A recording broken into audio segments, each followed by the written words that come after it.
अस्सलाम वालेकुम। अच्छा, इससे पीछे जो है मैंने आप लोगों को वो नाउन प्रोनाउन वर्ब करा दिया है, एडजेक्टिव करा दिया है, ये सारा कुछ मैंने आपको करा दिया है। अब मैं आपको कहूँगी एडवर्ब्स, ठीक है। आज मंडे है तो बहुत सारे बच्चे आप लोगों में से आ ही नहीं पाते हैं, तो इसलिए मैं फिर रिकॉर्ड ही कर रही हूँ कि सैटरडे संडे आप लोग होंगे तो आपको क्वेश्चन होगा तो फिर आपको क्लास में पूछ लीजिएगा, ठीक है। अच्छा, एडवर्ब्स क्या होते हैं? दे modify verbs, adjectives, or another adverb. ये बात आप लोगों ने याद रखनी है। Adverbs are words that add context to a sentence by providing more information about how, when, where, why, or to what extent something happens. देखो, अब ये जो चीज है how, when, where और why और to what extent something happens, ये आप लोगों ने याद रखना है। हम नॉर्मली जैसे मैं आपको एडजेक्टिव का बताया था कि हम डिस्क्रिप्टिव एडजेक्टिव्स को बस देखते हैं, ब्यूटीफुल, टॉल, बिग, हम इस तरह के देखते हैं। लेकिन एडजेक्टिव्स दो तरह के होते हैं। इस तरह हम एडवर्ब्स से ना, तो हम सिर्फ इस तरह देखते हैं कि केयरफुली, फास्ट, ये वो। लेकिन असल में जो हम एडवर्ब्स देखते हैं कि एक लाइन में एडवर्ब आ किधर रहा है, वो इन क्वेश्चंस के आंसर में आ रहा होता है। How, when, where. कब व्हेन आते हैं, कब कोई चीज स्टार्ट हो रही है, ठीक है। तो हम बता रहे होते हैं कि मीटिंग आज स्टार्ट होगी, कल स्टार्ट होगी, तो आज कल उसमें क्या है, उसमें एडवर्ब ही है, ठीक है। तो अब आपने आपने पार्ट ऑफ स्पीच को इस तरीके से सीखना है, इस तरीके से नहीं कि वर्ब को मॉडिफाई करते हैं फास्ट, केयरफुली और ये सारा कुछ का ये एक वर्ड, ऐसे नहीं होता, ठीक है। इनमें कुछ वर्ड्स होते हैं, हम उनको आंसर करते हैं तो हमारे एडवर्ब्स आते हैं। ये भी आगे मैं आपको प्रैक्टिकली बताऊंगी। देखो नीचे यहाँ पे मैं लिखा भी Benazir, they can modify verbs और एडजेक्टिव्स और इवन अनदर एडवर्ब। वर्ब को भी करता है, एडजेक्टिव करता है और अनदर एडवर्ब को भी करता है, ठीक है। They can intensify actions, sorry. They can intensify actions, describe manner, place, time, frequency, degree और certain। मतलब किसी चीज के मैनर को वो किस तरीके से हो रही है, प्लेस बताने के लिए, टाइम कब कोई चीज होगी, जैसे व्हेन के आंसर में ना, वेयर, वेयर के आंसर में प्लेस का, मैनर टू व्हाट एक्सटेंट, किस हद तक, है जो अभी फ्रीक्वेंसी, डिग्री इसमें आता है, ठीक है। और सर्टेनिटी वगैरह, हम इनको इन चीजों को बताने के लिए हम एडवर्ब्स यूज करते हैं। जैसे कि सबसे पहले यहाँ पे हम इसकी टाइप्स देखते हैं। Adverbs of time, adverbs of manner, adverbs of place, adverbs of frequency, adverbs of degree. तो मैंने आपसे कहा है कि जो एडवर्ब्स हैं वो वर्ब्स को मॉडिफाई करते हैं, एडजेक्टिव्स को और अनदर एडवर्ब्स को। तो जब तक एडवर्ब्स की टाइप्स फ्रीक्वेंसी तक चलेंगी, मतलब adverbs of time, manner, place, frequency में एडवर्ब सिर्फ वर्ब को ही मॉडिफाई करेंगे। टाइम की बात हो रही हो, किसी चीज के होने के तरीके की बात हो रही है, किसी जगह की बात हो, और कितनी मरतबा कोई चीज हो रही है, फ्रीक्वेंसी, फ्रीक्वेंसी को तो आप नंबर से बताते हैं ना, कितनी कितनी मतलब कितनी दफा कोई चीज हो रही है, रेयरली हो रही है, फ्रीक्वेंटली हो रही है, रेगुलरली हो रही है, कितनी दफा कोई चीज हो रही है, ठीक है। तो जब आप ये चार चीजें बताओगे तो आप सिर्फ वर्ब को ही मॉडिफाई कर रहे होगे लाइन में। लेकिन जब आप डिग्री बताते हो, इंटेंसिटी, कितनी शिद्दत से कोई चीज हो रही है, कितनी डिग्री में कोई चीज हो रही है, तो उसमें आप लोग एडजेक्टिव को और अनदर एडवर्ब को जो है वो मॉडिफाई करते हो एडवर्ब्स के थ्रू, ठीक है। अब जब हम इसको देखेंगे तो हमें समझ आएगी। फ्रीक्वेंसी तक तो इसे वर्ब पे मॉडिफाई करेगा। जैसे कि सबसे पहले एडवर्ब्स ऑफ टाइम।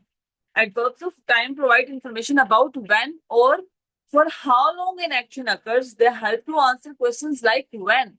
तो यही चीज मैंने आप लोगों को पीछे बताई है कि एडवर्ब सिर्फ ये नहीं होता कि वर्ब को मॉडिफाई कर दिया और आपने कोई लिस्ट याद कर ली जिनका आपको एल वाई आ रहा है, जिससे नॉर्मली बच्चे याद करते हैं, केयरफुली, फास्ट, ब्यूटीफुली, ये एडवर्ब से। ऐसे नहीं होता है। When it comes to English grammar तो ऐसे नहीं होता है। आपको तो सिस्टमैटिकली चलना होता है। जब आंसर क्वेश्चन में कोई आपसे कोई क्वेश्चन कर रहा है और आप पूछो व्हेन, आंसर आपका व्हेन निकल के आए, तो फिर आप वहां पे एडवर्ब यूज करते हो। और ये जैसे टाइम बता रहे हो तो जैसे now, then, today, yesterday, tomorrow, soon, always, often, never, sometimes, ये टाइम को शो कर रहे हैं ना। जैसे यहाँ पे था when do you have a meeting. अब इसमें वेन का है ना कि अपना वेन को आंसर करना है, तो आप अब क्या बताओगे कि कब है meeting, I have a meeting today. अब इसमें वर्ब क्या है, हैव वर्ब है ना, और इसमें हमारा जो एडवर्ब है वो टुडे है। तो आप लोगों ने यहाँ पे एक बात याद रखनी है कि जरूरी नहीं है कि एडवर्ब जो है वर्ब के बिल्कुल साथ आए, ठीक है। जिससे हम कहते हैं ना, आई आई रन फास्टली और फास्ट हम बोलते हैं कि भाई ये वर्ब के बिल्कुल साथ आ रहा है, तो ऐसे नहीं होता है। एट वर्ब लाइन में कहीं भी हो सकता है, ठीक है। हैव क्या है, वर्ब है। और हमारा इसमें एडवर्ब क्या है, टुडे है। देखो, आप उससे पूछा आपकी मीटिंग कब है, ठीक ना। आपकी मीटिंग कब है, मैंने कहा क्या है, मेरी मीटिंग आज है। अब जो मैं बता दी टुडे, वो एडवर्ब ऑफ टाइम है, मतलब कि वो एडवर्ब ही है। अब जरूरी नहीं है फास्ट और केयरफुली नहीं है तो ये एडवर्ब है ही नहीं। तो टुडेस में क्या है, टुडे एडवर्ब है, ये व्हेन को आंसर कर रहा है कि मेरी मीटिंग कब है। एडवर्ब्स ऑफ टाइम होते हैं। जब आप इसका आपके जहन में मेन हेडिंग्स रहेंगी ना एडवर्ब टाइम का, आपको समझ आ जाएगा। बस वो time, today, tomorrow, soon, time time को शो करेगा।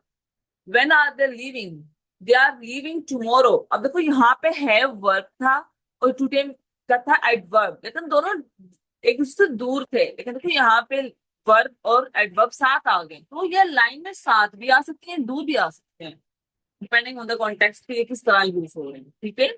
दे आर लिविंग टुमारो। अब टुमारो यहाँ पे क्या है, एडवर्ब ऑफ टाइम है, एडवर्ब ही है। Then when will she arrive, वो कब पहुंचेगी। तो हाँ, मैंने बोला अब इससे व्हेन का आंसर करना है ना कि कब पहुंचेगी, तो व्हेन का आंसर सून है मेरे पास इधर, कि शी विल अराइव सून। तो सून यहाँ पे क्या है, एडवर्ब ऑफ टाइम है।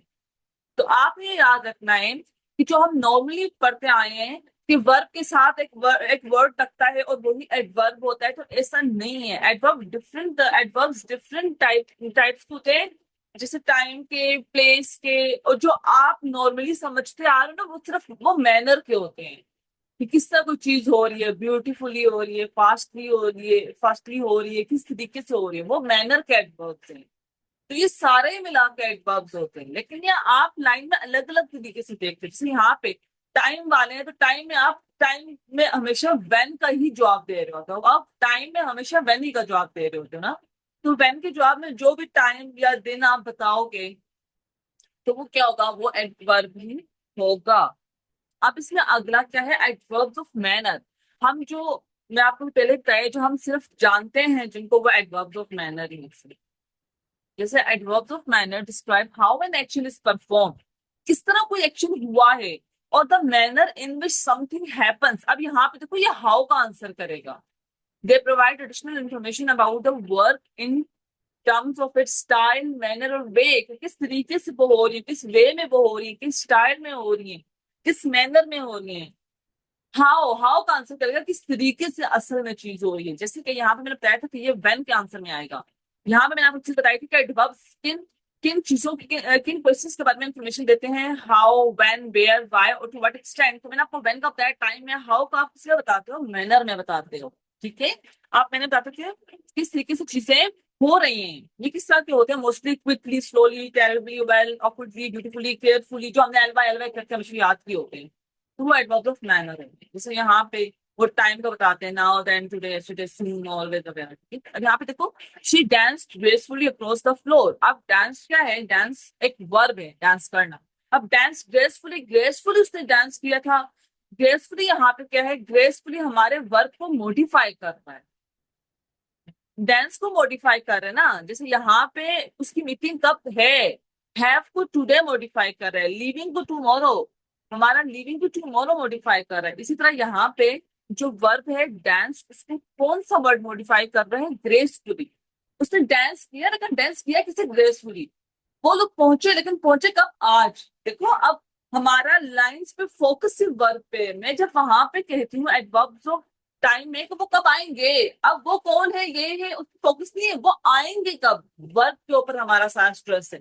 आप इंग्लिश में समझते ही ऐसे हो, तो आपको स्ट्रेस पॉइंट लाइन पे किधर है, अब वो कब आएंगे। अब इंफॉर्मेशन क्या उनके बारे में पूछी जा रही है, उनके आने के बारे में, और आना क्या है, आना वर्ब है, तो वो कब आएंगे। अब आएंगे कब, आएंगे जो आप दें, आ जाएंगे, तो आज का हुआ, एडवर्ब हुआ। यहाँ पे मैंने कहा किसने डांस किया, लेकिन डांस किस तरीके से किया, ग्रेसफुली।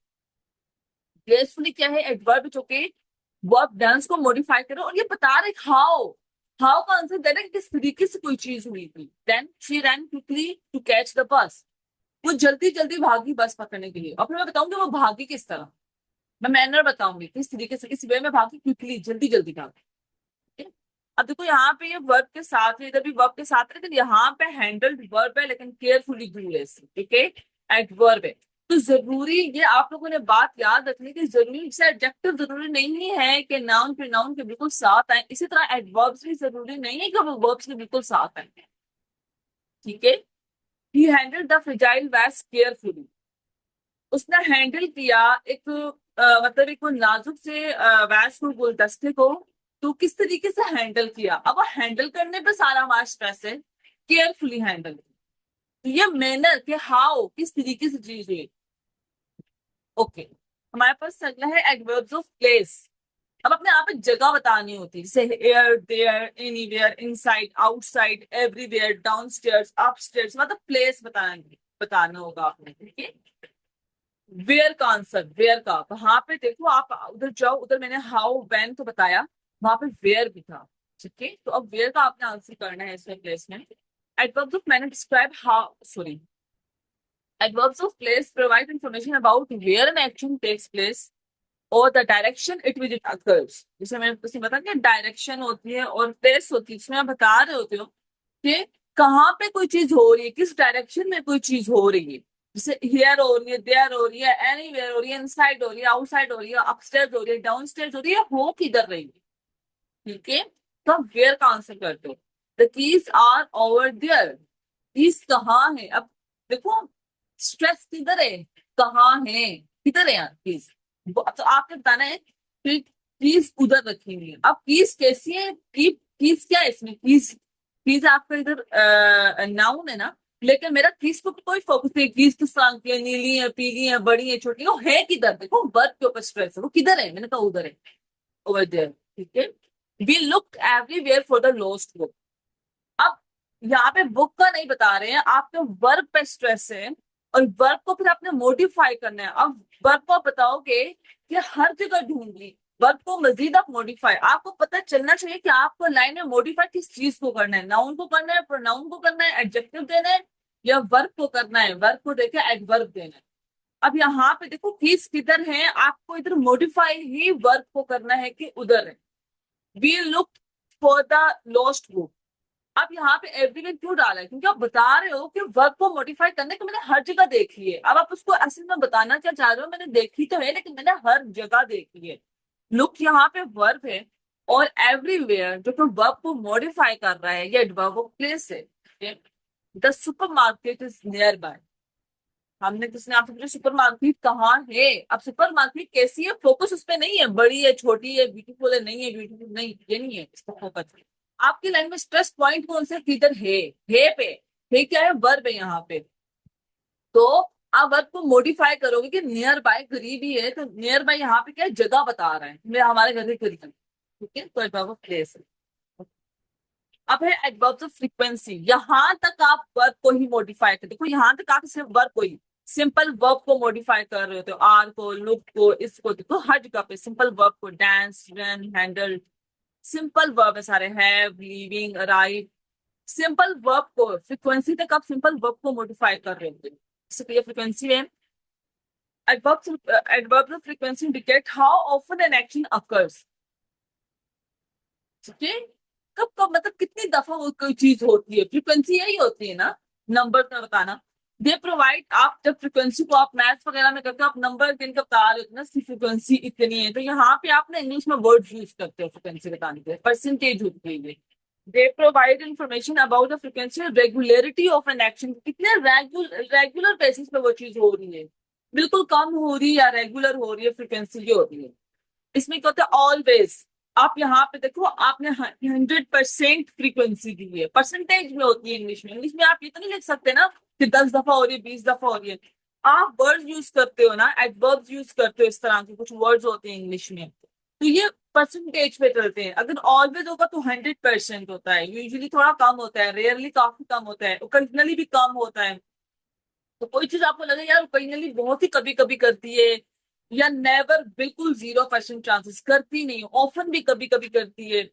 ये जो एडवर्ब ऑफ फ्रीक्वेंसी है, ये ज्यादा परसेंटेज के साथ मैं आपको टेंसेस में कराऊँ, परसेंटेज के साथ हम प्रेजेंट जब फिर टेंसेस करेंगे, प्रेजेंट की टाइप्स करेंगे तो वहां पे मैं आपको जो है ना एडवर्ब ऑफ फ्रीक्वेंसी अच्छे तरीके से बताऊंगी, वहां पे प्रॉपर चार्ट के साथ बताऊंगी, और ये हमेशा एमसीक्यूज में आते हैं। आपको पता है ये एमसीक्यूज में आते हैं, इसको अच्छे तरीके से करना है। लेकिन यहाँ पे मैं आपको बता दूं, एडवर्ब ऑफ फ्रीक्वेंसी में ऑब्वियसली कोई मैथ्स नहीं है जो आप परसेंटेज में लिखोगे कि ना कि वो कितनी दफा देखता है, वो 20% देखता है टीवी, आप इस तरह नहीं बता सकते हो। कि जब इसका नहीं बताना है तो आपने इंग्लिश में बताना है, किस तरह वर्ड्स होते हैं। हाँ, इन वर्ड्स के अंदर ढका छुपा परसेंटेज होता है। ऑलवेज हुआ तो 100% करेगा, नेवर हुआ तो 0% वो चीज करेगा। रेयरली हुआ तो कोई होगा 10, 15, 13%, समटाइम्स 4, 5, 6% ना, ऐसे करके मैं भी आपको बेसिक मतलब ऐसे ना फर्स्ट करके बता रही हूँ। तो ये परसेंटेज पे चलता है। जैसे अब यहाँ पे बताओगे ही सेल्डम वॉच टेलीविजन, मैंने कहा यार वो कभी कभी ही देखता है, सेल्डम बिल्कुल रेयरली देखता है। ही रेयरली ईट्स फास्ट फूड, वो कभी कभी ही फास्ट फूड खाता है। He never skip, I never skip my morning coffee. तो अब ये क्या है, यहाँ पे कॉफी स्किप करने के 0% चांसेस है कि मैंने वो करनी नहीं है स्किप। तो यहाँ पे इनडायरेक्टली मैं क्या कहना चाह रही हूँ कि मैं हमेशा हमेशा अपनी मॉर्निंग कॉफी लेती हूँ। ठीक है।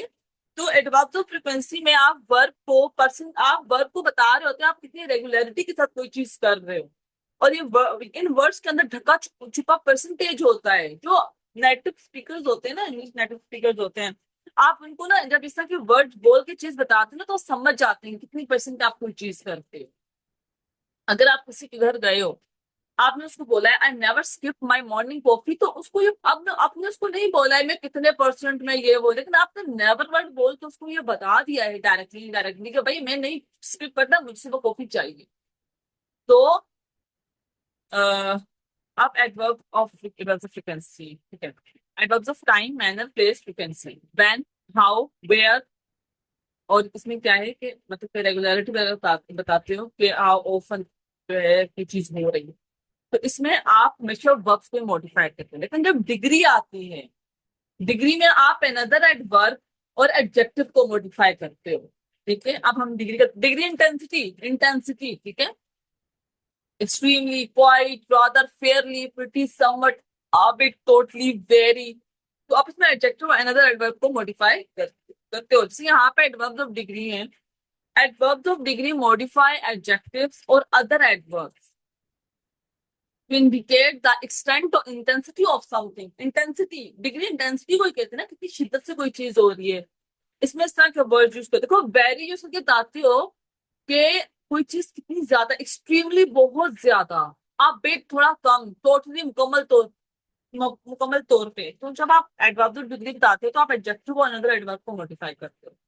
जैसे यहाँ पे मैंने एडजेक्टिव लिख दिया द वेदर इज, अच्छा यहाँ पे आप क्वाइट निकाल दो, क्वाइट आपने निकाल दिया। अब क्वाइट अगर मैं निकाल दूं, मैं बोलूं सिर्फ the weather is cold today, तो क्या मैं यहाँ पे वर्ब इज है सिर्फ, तो क्या मैं वर्ब को मॉडिफाई कर रही हूँ या वेदर को? वेदर ठंडा है, वेदर मॉडिफाई हो रहा है ना, कि वेदर के साथ weather, weather is equal to ठंडा, कोल्ड। अब मैंने कहा वेदर ठंडा है, अब इसमें मैं एक वर्ड ऐड कर दिया बताने के लिए कि वो काफी ठंडा है ना, मतलब है ठंडा है। तो मैं बोलूंगी यार हाँ है ठंडा है, तुम थोड़े गर्म कपड़े तो ले आओ। एक्सट्रीमली नहीं बोला, मैंने कहा हाँ है ठंडा है।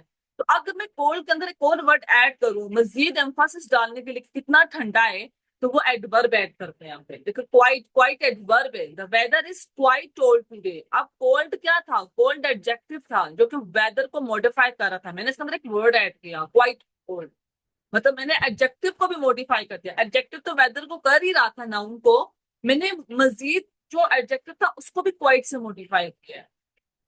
इस तरीके से हम डिग्री इंटेंसिटी बताने के लिए, तो जब भी आप डिग्री और इंटेंसिटी बताओगे आप एडजेक्टिव को मॉडिफाई करते हो एडवर्ब से। देन मॉडिफाइंग अनदर एडवर्ब, जो एडवर्ब्स होते हैं वो अनदर एडवर्ब को भी मॉडिफाई करते हैं। जैसे अब यहाँ पे आप एब्सोल्युटली निकाल दो।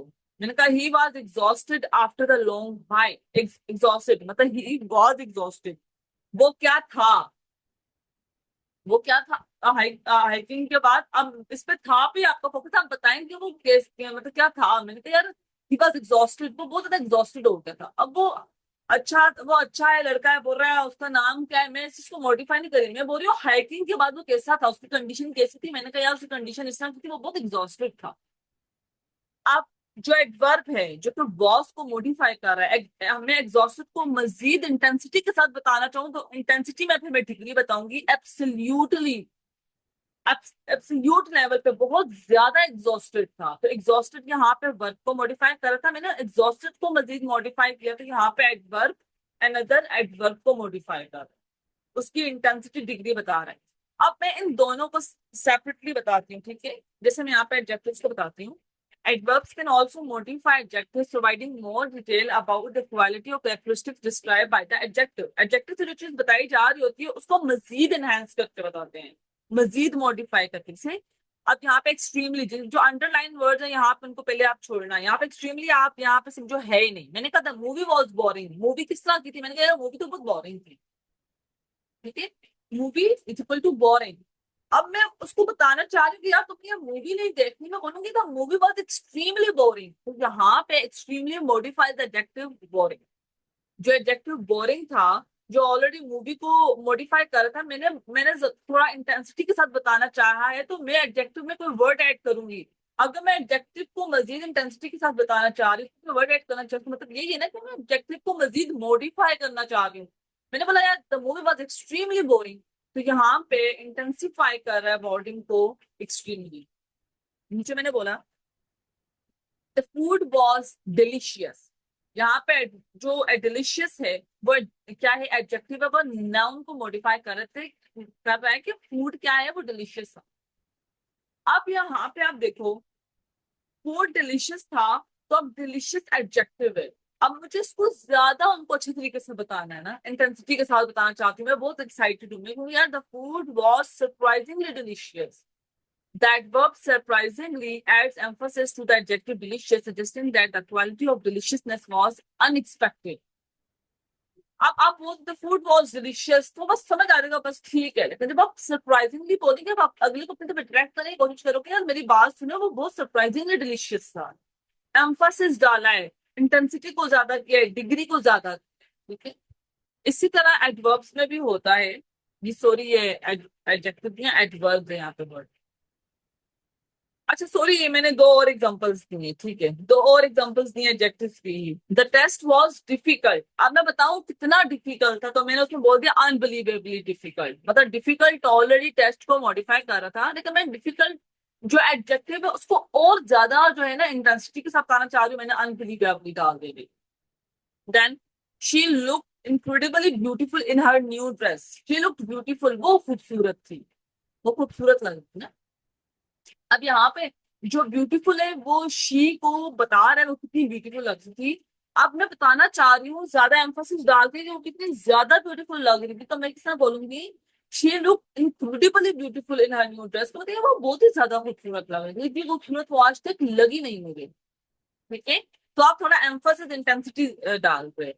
अच्छा, एडजेक्टिव्स के बाद आएंगे एडवर्ब्स। ये जो एडवर्ब्स होते हैं वो अनदर एडवर्ब, मजीद एडवर्ब आपने डालो, आप उसको मजीद इंटेंसिफाई करने की कोशिश करें।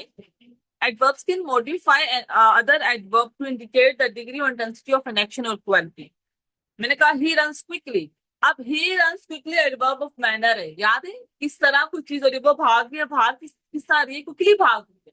अब यहाँ पे एडवर्ब्स ऑफ मैनर था, अगर वेरी आप हटा दें तो एडवर्ब्स ऑफ मैनर है, लेकिन मैं बताना चाह रही हूँ कि वो बहुत क्विकली भाग गई थी, मैंने ऑलरेडी जो है ना रन के साथ एडवर्ब लगा दिया था क्विकली, अब मैं इसको मजीद क्विकली को एनहांस करके इंटेंसिफाई करके बताना चाह रही हूँ, मैंने यहाँ पे वेरी लगा दिया। इसका मतलब क्या है, adverb modifying verb, adverb modifying another adverb, adverb quickly modifying verb runs, then adverb very modifying another adverb quickly। यहाँ पे here very modifies the adverb quickly indicating the degree of speed, ठीक है। फिर मैंने बताया he drives dangerously fast on the highway, he drives fast on the highway, अगर आप इसको निकाल दें dangerously को, मैंने बोलते he drives fast on the highway। अब fast यहाँ पे क्या है, फास्ट यहाँ पे क्या है, एडवर्ब है। यार एक मिनट,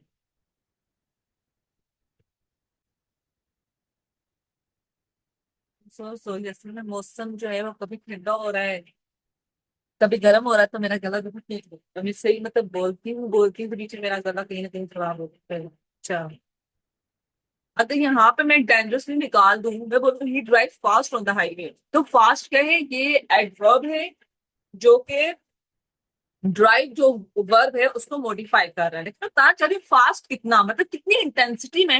अब देखो ये भी मैनर में एडवर्ब्स ऑफ मैनर है कि वो किस तरीके से ड्राइव कर रहा है, किस वे में फास्टली। अब मैं फास्ट को मजीद एनहांस करके बताना चाह रही हूँ डेंजरसली। तो यहाँ पे डेंजरसली एडवर्ब फास्ट को मॉडिफाई कर रहा है। ओके, अच्छा, अब है कंजंक्शंस। कंजंक्शंस क्या है?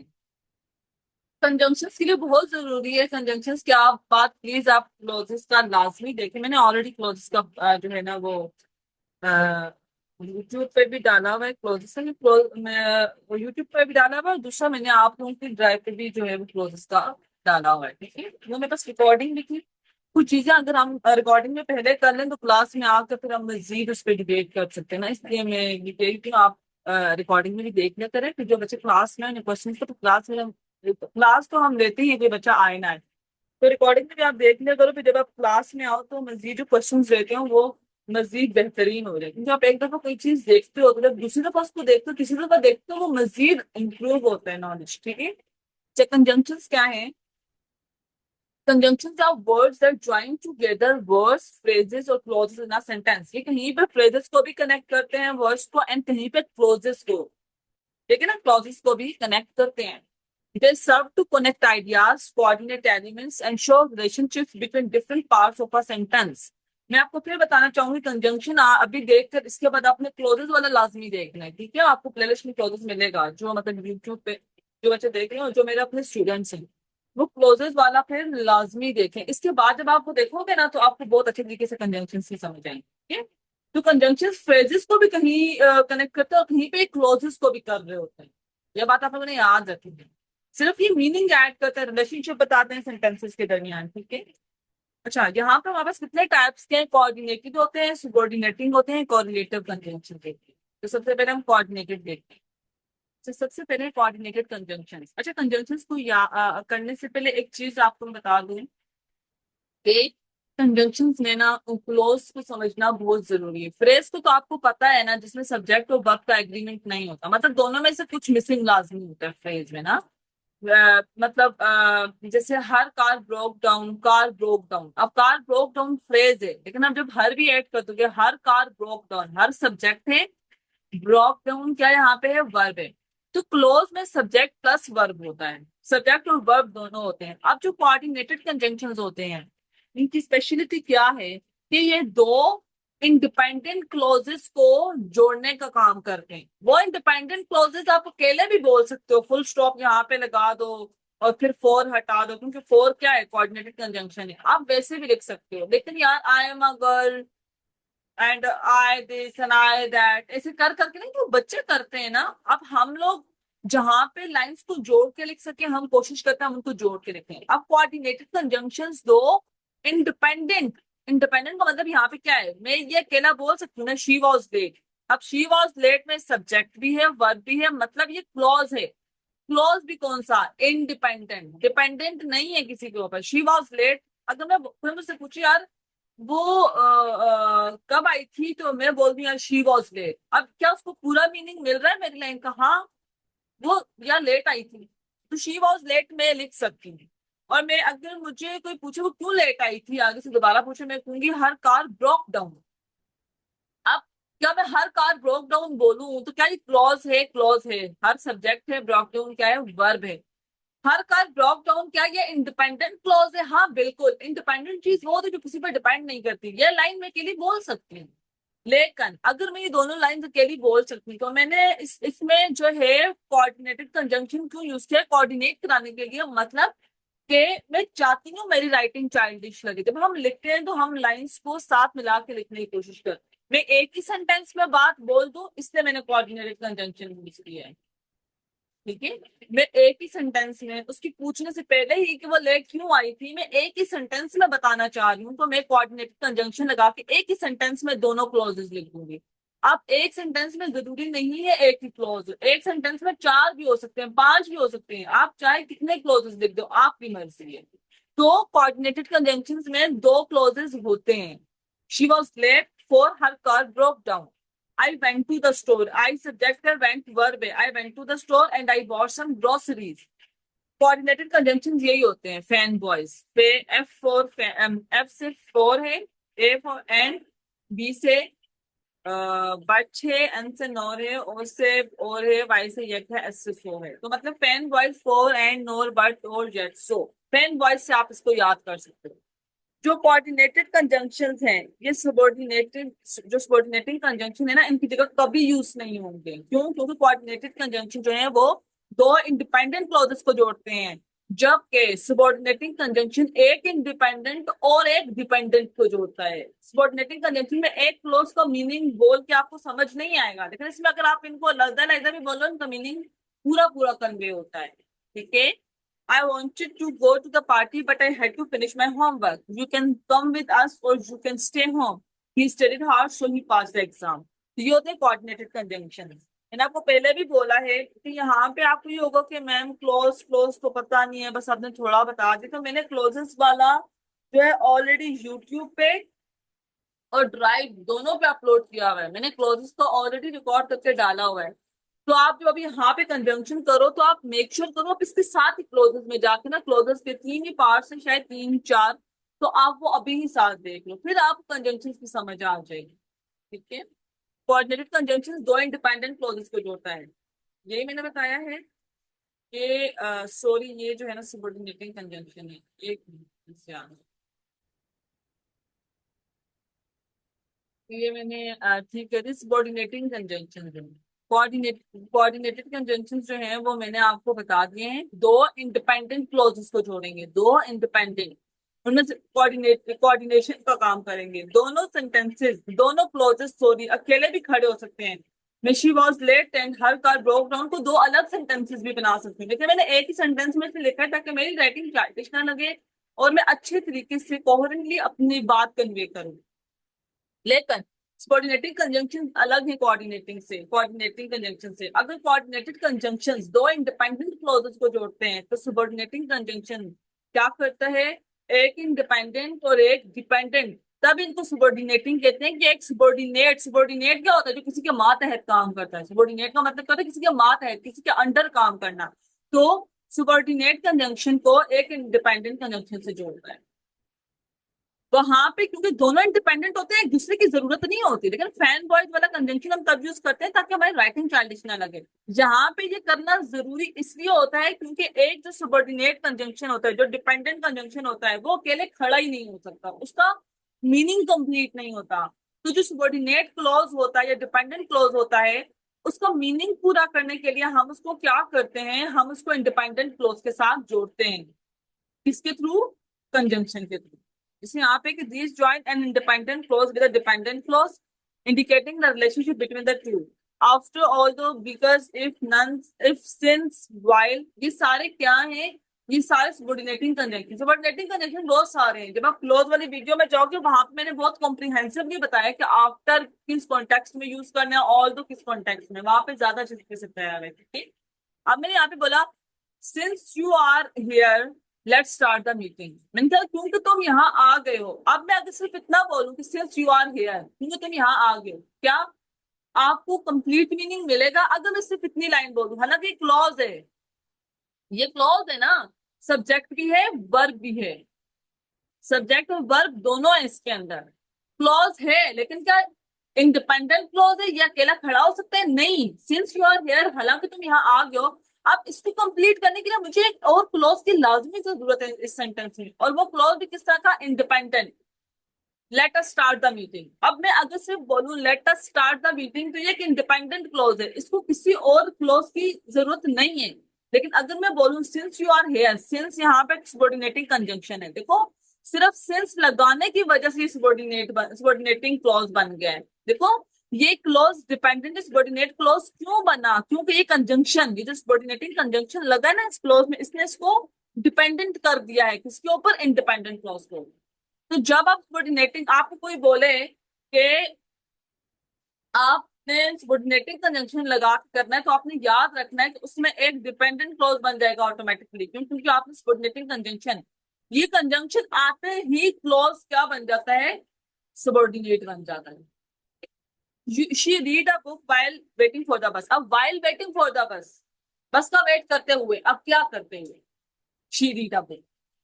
ठीक है।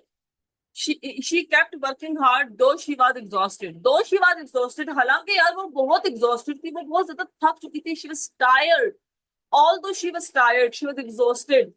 तो क्या, अब कंप्लीट करने के लिए एक इंडिपेंडेंट क्लोज चाहिए, she kept working hard।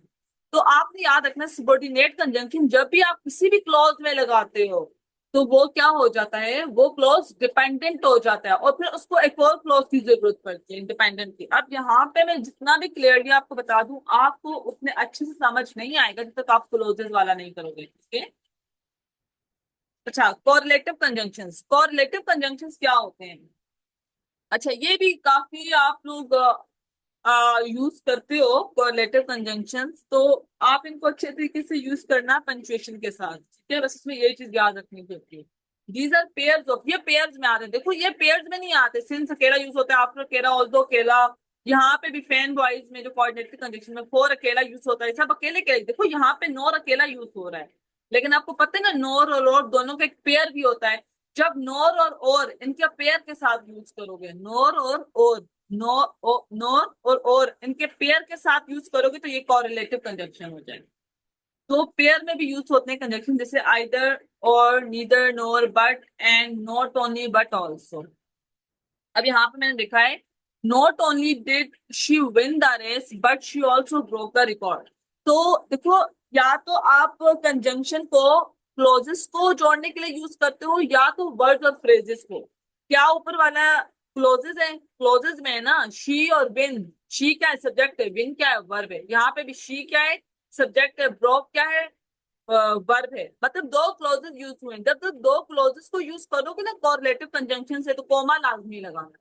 Not only did she win the race, एक close comma, but she also broke the record. लेकिन अगर कोरिलेटिव कंजंक्शन में आप दो क्लोजेस यूज ना करो, सिर्फ एक ही क्लोज हो, तो फिर आप कोमा नहीं लगाते ना। जैसे ही बॉट, ही सब्जेक्ट है, बॉट क्या है वर्ब है, not only bread but also milk. अब ये तो ब्रेड और मिल्क तो बस क्या है, बस वर्ड्स है ना, इसमें वर्ब और सब्जेक्ट तो सिर्फ एक है, मतलब एक ही क्लोज है। जब एक ही क्लोज है तो कोमा नहीं लगेगा, क्योंकि क्लोज जब दो होते हैं तो कोमा तब ही आता है। तो इनको आप इस तरह भी लिख सकते हो और इस तरह भी लिख सकते हो, आपकी मर्जी। तो he bought not only bread but also milk, वो सिर्फ ब्रेड नहीं बल्कि मिल्क भी लेके आए हैं। तो कोरिलेटिव कंजंक्शन इस तरीके के साथ यूज करते हो पेयर्स में, या पेयर्स में जाते हैं। अब देखो आप बट कोऑर्डिनेटेड कंजंक्शन में अकेला यूज करते हो, लेकिन जब अपनी पेयर में जाता है तो उसका पेयर क्या है, नॉट ओनली बट ऑल्सो। ठीक है। Neither the red one nor the blue one fits me, neither the red one nor the blue one fits me. यहाँ पे जो सब्जेक्ट वर्ब है, दो सब्जेक्ट दो वर्ब आपको नजर नहीं आ रहे ना, मतलब ये क्लोज सिर्फ एक ही है, दो क्लोजेस नहीं है। अब दो क्लोजेस में भी आप लिख सकते हो, जैसे neither did they win the match nor did they bring a medal. अब दे और विन, दे क्या है सब्जेक्ट है, विन क्या है वर्ब है, दे क्या है सब्जेक्ट है, ब्रिंग क्या है वर्ब है। अब दो क्लोजेस में बात कर दी मैंने, जब मैं दो क्लोजेस में करूंगी फिर मैं कोमा लगाऊंगी। Both the teacher and students were excited for the field trip, you can either stay here और कम विद मी। तो आप क्लोजेस, अगर आप कोलेटिव कंजंक्शंस को दो क्लोजेस में लिखोगे तो कॉमा लगाओगे, लेकिन अगर एक ही क्लॉज में लिख रहे हो बस सिर्फ वर्ड्स को जोड़, जैसे ब्रेड और milk, red one blue one, अगर सिर्फ दो वर्ड्स को जोड़ रहे हो तो फिर आप कोमा नहीं लगाते, वो एक ही क्लोज हो गया ना, कोमा तो आता ही दो क्लोजेस के दरमियान। तो कोरिलेटिव कंजंक्शंस हमेशा जब भी आप पेयर में यूज करना चाहो, जैसे आइदर और, neither NOR, both and, not also but also, तो आप कोरिलेटिव कंजंक्शन यूज करते हो। ठीक है, कंपैरिजन करने के लिए। ओके। अब यहाँ पे याद रख, अच्छा इसके बाद आ रही है ये वाली स्लाइड, इसमें याद रखने वाली क्या चीज है, जो मैंने अभी बताई है वही चीज मैंने यहाँ पे आप लोग स्लाइड्स में डाले थे, ताकि जब आप बाद में रिवाइज करो या रिव्यू करो तो आपको मिल जाए ये चीज। A comma is generally used with correlative conjunctions if they connect to independent clauses। अगर दो clauses होंगे तो तभी कोमा लगेगा, और independent तो obviously इंडिपेंडेंट तो होंगे ही ना। देखो did she win the race, she also broke the record, तो मतलब इंडिपेंडेंट ही क्लोज होते हैं। कहने का मतलब है जब दो क्लोजेस होंगे आम जबान में कोमा तब लगेगा। इन द फॉलोइंग सेंटेंस, यार क्या है laptop, in the following sentence not only but also connects to full clauses, कौन सा सेंटेंस? ये वाला। Not only did she win the race but she also broke the record. तो दो क्लोजेज हैं, तब मैंने कोमा लगाया था। दो क्लोजेस किस तरह के? Here we have two independent clauses, she won the race, she broke the record. अब मैंने इन दोनों को जोड़ना है, जोड़ूंगी किस तरह? मैं कॉर्लेटिव कंजंक्शन यूज कर सकती हूँ ना, मैंने वो यूज कर दिया। Not only did she win the race but she also broke the record. Since each clause could stand alone as a sentence we use comma before but. अब बट से पहले आपने यहाँ पे कोमा लगाना है। अगर आप कोमा नहीं लगाना चाहते तो आप क्लॉज में नहीं लेके जाओगे, आप वर्ड्स में लेके जाओगे। जैसे मैं नीचे लिखा हुआ है, he bought not only bread but also. ठीक है, आप पे डिपेंड करता है। अब लास्ट है, ये लास्ट में हमारे पास है इंटरजंक्शन। इंटरजंक्शन जो है ये ऑब्सोलीट हो गए हैं, तकरीबन आउटडेटेड है, लोग बहुत कम यूज करते हैं। नॉवेल्स में आपको इनका यूज नजर आएगा, जो लिटरेरी राइटिंग्स होती हैं वहां पे शायद आपको इनका यूज नजर आएगा। Interjunctions are words or phrases used to express emotion, surprise, or other sudden feelings. They often stand alone and are punctuated with an exclamation mark. Exclamation mark लगाते हो ना आप? Ouch, oh, wow.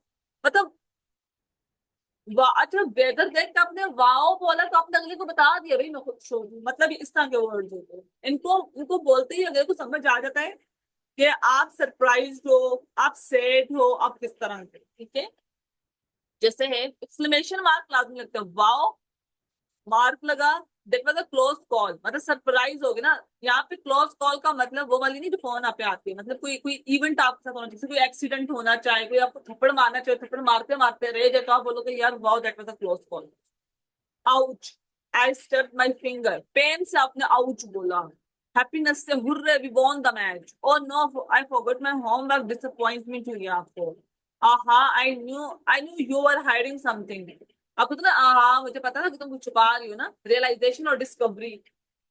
अब I can't believe it is Monday already, मतलब disgust और frustration. Frustration से आप पता ना I can't believe it is Monday already, मतलब यार आज फिर मंडे आ गया। तो मतलब आप कुछ वर्ड्स बोल के अपनी फीलिंग्स को शो कर, ये बस नहीं है। प्रपोजिशंस मैंने आप लोगों को यहाँ पे नहीं कराने, जैसे ऑन, अंडर, इन, ये वो, क्योंकि ये मैंने थोड़ा सा लेंथ में ही कराने हैं। इनको बताने का फायदा नहीं, इनको डायरेक्ट कराने पड़ते हैं इनके जितने भी हैं थोड़े बहुत, क्योंकि प्रपोजिशंस का एक्चुअली मतलब फिक्स वे में तो नहीं बता सकते, लेकिन मैंने फिर भी जो है काफी जो है प्रपोजिशंस को ऐड किया है, और वो जितने जितनी तरीके से यूज होता है, जैसे इन जितने तरीके से यूज हो सकता है, पॉसिबिलिटी जितनी है मैंने उतना स्लाइड्स में ऐड किया है, उसमें वीडियो बनाई है। क्यों आप लोगों को ऑब्वियसली जो बाकी बच्चों आप उनका टेस्ट वगैरह लूंगी तो वो टेस्ट और प्रैक्टिस से इंशाल्लाह हो जाएगा।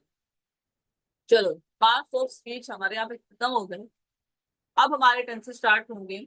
और जो आप लोगों की अभी सैटरडे संडे मंडे क्लास होती है, तो सैटरडे तक आपने ये वीडियोस देखनी है, और सैटरडे को आपका टेस्ट है, ना कि क्लास। क्लास के टाइम पे मैं आपको टेस्ट दूंगी, और आई होप आप लोग बेहतरीन करो, क्योंकि मैंने बहुत मेहनत से जितना डिटेल में करा सकती थी मैंने कराने की कोशिश की है। तो अब फिर टेंसेस हम लोग सैटरडे नहीं संडे से स्टार्ट करेंगे टेंसेस, तो पार्ट्स ऑफ स्पीच का टेस्ट देने के बाद। और प्रेपोजिशन में आपको इंशाल्लाह फ्रेजेस के बात कराऊंगी, क्योंकि वहां पे प्रपोजिशनल फ्रेज यूज होता है, तो उसके बाद मैं आपको करा दूंगी। वैसे आपको प्रपोजिशंस का पता है प्रपोजिशंस होते कौन से हैं? Words in, on, for, by, under, इस तरह के वर्ड्स होते हैं। चलो सारे अपना ख्याल रखिएगा, थैंक यू, अल्लाह हाफिज।